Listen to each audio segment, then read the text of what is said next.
Welcome to the Business for Breakfast seminar series presented by Huddleston Bolin. Business for Breakfast seminars provide very practical information for business people on topics ranging from sales and marketing to customer service, employee relations, technology, and accounting.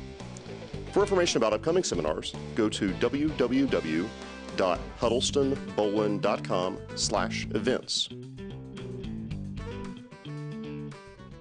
My name is Christy Bolin, and I'm the regional epidemiologist, which is really a fancy word for disease investigator at the health department.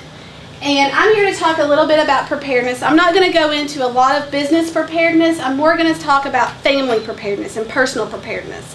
What we have seen in disasters is that if your families are prepared, if your employees' families are prepared, then they're more likely to come to work during a disaster. We've got some great speakers today. But 40 to 60% of small businesses that are hit by a natural disaster, they don't reopen. So if you think of West Liberty, Kentucky, that just had the tornado, all those small business owners you've seen on TV, the furniture store owner, the restaurant owner, about half of those businesses aren't going to be there come next year. They're just not going to reopen. They can't recover from that disaster. And statistics also show that 90% of companies will fail a year after a natural disaster if they don't open quickly.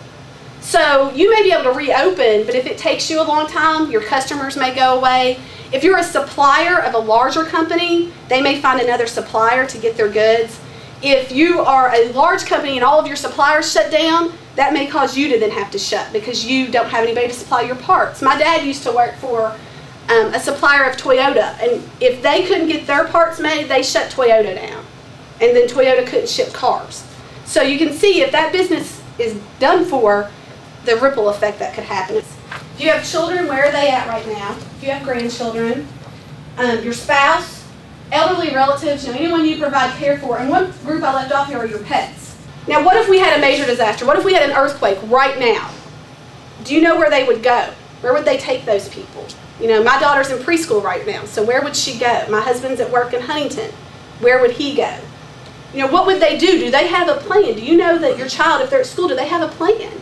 If your mom's in a long-term care facility, do they have a plan for an earthquake? Do you know that? And then how are you all going to get back together? I think that's an important question, at least for me. As a mom, I think, how am I going to get my family back together? And like I said, it starts at home. If you want employees to come to work, they got to feel like their family is taken care of, right?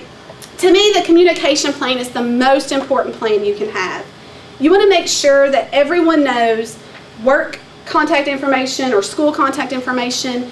You want to have your communication plan. You want to think of alternate places to stay if your home gets damaged. A lot of people are like, I just go to the Hampton Inn and stay. Well, how many of you all were already thinking, I'll just go to a hotel. If my home gets damaged, I'm going to a hotel. So those are going to fill up really quickly. So thinking of relatives you could stay with or other places you could go. And the most important thing to have in your plan is your kit location. If something were to happen to me, would my husband know where to find the kit? Would he know where to find all of the items? You want to make sure your employees know your organization's plan for different types of disasters. Your employees are going to feel more comfortable if they know there's a plan. I know I feel comfortable going to work because if we had a tornado, we have signs up everywhere. We know where to go in a tornado. We're prepared. We know what to do. If there's a fire, we know what to do.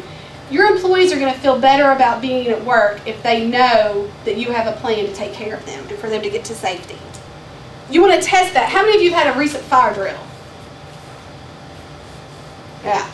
I think the last one I had was in college, and that was just because someone set off the smoke detector in the dorm, not for any real fire or real drill reason. So make sure your employees know. You don't necessarily have to have a drill, but we talk about it with our employees. Here's where we meet, here's where we go. Make sure they know that. Otherwise, what's going to happen in a fire? Chaos, right? And the last thing you want in a fire is chaos, especially for a lot of us. If you have the public, if the bank lobby is full of people, fire alarm goes off and everyone's running around like chickens with their head cut off, the public sees that and they think, oh my gosh, now I'm scared. If they don't know what they're doing, now I'm freaked out. So make sure that your employees know what they're doing. Disaster Recovery Initiative last year to really help businesses sort of take the proactive approach to developing a business continuity plan. However, like all of us, despite how great our intentions may be, we realize that sometimes that plan isn't all it needs to be. So on most of our efforts, we focus very heavily on the recovery side. Let's say you didn't have a plan in place. What do you need to do as a business owner to get your business back up and running? So today I'm going to talk to you about our disaster recovery initiative, and it really consists of two pieces. This is our workbook. So this is everything that you need to know as a business in order to put together your business continuity plan. We didn't develop this. We partnered with the Institute for Business and Home Safety, which has this curriculum called Open for Business. So I'm going to talk a little bit about this today. However, Christy did a great job of covering your home plan, which a lot of the things just cross over to businesses. It's a lot of the same issues, especially communication. It's so key for businesses to be able to communicate. How are you going to communicate with your employees, with your key customers, with your suppliers? So a lot of the things that are in a business continuity plan are really just extensions of what you would have in your own family plan. When we sit down and say, okay, you've just gone through a disaster of some sort, and I'm going to talk a little bit about how we define disaster, because it doesn't have to be the traditional sense of a natural disaster. But they call us in and we say, okay, where do we even start? And then what we have is we've developed some checklists on how to reopen your business following a disaster. And then another set on how to manage your finances in difficult times, because cash flow becomes so very critical to a business that's attempting to recover from a disaster. But basically, what would happen if you had to close your business due to a disaster? And let me talk just a minute about what we mean by disaster, because I think most of us, the first thing we picture is a tornado or a severe storm or some sort of natural event that occurs that causes us to shut down. But disasters can be very local. It could be, a water pipe freezes and bursts. That could cause some severe issues, especially if it's right above where your main office is with all your computers. It could be a local fire. Or it could be a disaster that doesn't affect you directly, but affects one of your key suppliers. So we try to help businesses see that this doesn't have to be something that is a widespread, huge, tremendous natural disaster. We make sure that they understand it can be something that's very localized that could still have a tremendous effect on their business. So the objectives of business continuity planning, first and foremost, in any disaster, it's always about protecting people, right? It's always about people first. That's no different here when we're talking about business continuity planning. Your first plans need to address that. How are you going to address the safety of your employees, anyone who might be in your building, and then you start looking at personal property or the business property. The Open for Business toolkit basically helps provide some mitigation tips so that you can protect property specifically from natural disasters. That's the one we normally think of. But it encompasses all disasters of all types. So whether we're talking about a true disaster or just a business interruption. Before you begin, one thing you need to know, this is going to be a difficult process if you attempt to do the whole thing by yourself. You need to have, if you're in a larger organization, you have to have top-level buy-in, because some of the things you're going to do may require a budget. You may have to spend some money in order to educate your folks, especially if it's a large organization. If it's a smaller organization, you need to know a lot of what you're going to have to do is really get your employees to buy in and understand why this is a benefit, why this is a concern to them. Primarily, obviously, it's job security, because if something happens to the business, it directly affects the employees. What Open for Business really focuses on is this step over here, which is the proactive planning. So everything that takes place, obviously, before an event happens. I'm just going to go through a few of these. This is one that I think is very beneficial when we talk to businesses, is helping them identify what risks they face. We try to help them see beyond that to say, okay, you're actually located fairly close to a railroad line. What happens if there is a chemical spill as a result of that? Do you have an alternate route that you can get to your facility? So we have to sort of think beyond, think 2 or 3 steps ahead of what a traditional disaster would mean to us. So in other words, what can we put in place now, knowing what we know about the area, to help us mitigate those risks before something happens? And then finally, creating those procedures so that we respond effectively. Just as Christy was saying, it's going to be very chaotic after a disaster. That's the last time you want to, that's the worst time to try to be organizing any sort of response. So you need to have an idea of what you're going to do before it actually happens. So again, identifying your risks. Here we see everything from natural disasters, earthquakes, tornadoes, hurricanes, political, strikes, riots, civil disturbances, bomb threats, human-caused, man-made disasters, whether it's sabotage, whether it's a terrorist attack. These could be security threats. What if someone hacked into your business? and you've got a virus that shuts down your computer network. Well, if you're a computer, or if you're a firm that relies heavily on your IT assets, that could be a huge disaster for you. So that's a little bit different approach in terms of figuring out how do we respond to that. Accidents, of course. And then sometimes maybe the threat is actually the loss of a key person. What happens if you lose a key resource, a key salesperson?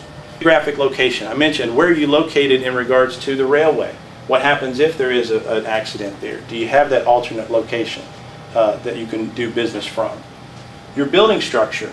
Maybe there's some potential vulnerabilities that exist in your current building that are going to have issues if a storm comes through. Maybe that roof that you needed to replace last year is going to cause you problems when the next storm comes through. Data storage and critical system recovery, that's always going to be important, and even more so nowadays. We rely so much on our IT assets. And then building your business continuity plan into your standard company procedures is going to be helpful for you, so that you don't have to think about this. This just becomes the way you do business. How do you put controls in place? Well, again, you're not going to be able to stop the disaster from happening, but again, whatever you can do in advance to mitigate those risks is going to be very beneficial for you. Communication is one of the key things that affect business immediately. And the quicker that that gets restored, or to some level of normalcy, the better off everything is. So communication, I think, is probably one of the things that we don't think a whole lot about. But how are you going to be able to get in touch? Not just your suppliers and your customers, but your employees. That's one of the key things that you have to address in your business continuity plan. And following a disaster, it's not going to be easy. Evaluate your financial position. This is something that the SBDC does a lot with clients. In the past, we've worked with distressed businesses. Those that come to us and maybe they're referred to us from a lender, and that lender says, look, this is a troubled company. They've lost some major customers. They've had a general decline in business. How can they get back on their feet? One of the first things we do is we take a cash flow projection and we say, okay, this is the next 13 weeks. We're going to look at everything, all the cash inflows, all the cash outflows, and you're going to scrutinize every single dollar that comes in and goes out of the business. So being able to scrutinize and really monitor the financial position is key for businesses following a disaster. Evaluating the market. Like I said, a lot of times in a post-disaster environment, things have changed. People aren't buying the same stuff they were buying before. So you have to understand, what does that mean for your business? You may have to adjust. You may have to look at alternate lines, product lines or services. Evaluate your historical operations. What we do there is we say, okay, what did you learn from the way things, when they were going okay before the disaster, that we need to take into account now? So we take a look at their historical operations, and then we compare them to their industry. We say, okay, for this type of business, if you're a flower shop, this is what the average flower shop throughout the United States did. How does your finances match up with theirs? Finally, develop a plan to reopen. Figure out what those things are that are critical to your business, and then which ones are the top priority, and then work your way down. For small business, it's a lot of time about how do I allocate my resources to the appropriate thing. And this is, one step at a time. We've got to figure out what's the most critical and then go down the list. And then finally, reopen or exit the business. One thing I didn't say up here is the first step is you got to decide, do I want to reopen this business? Because what we see a lot of times for small business owners, hey, I've been doing this 30 years, my insurance is going to have a pretty decent payout. Do I really want to get back into this? And so that's a decision that's very valid. It's a very valid concern. And so we try to help them figure that out first. Because otherwise there's no point in going through all this work if in the end they're going to decide, no, I think I'm going to take that check and move to Florida. All right, so the basic components of a disaster plan. And I thought Kevin did a great job kind of giving the big picture overview. And that's exactly what this slide is. You obviously have your emergency action plan for immediate protection of your employees and the surrounding community.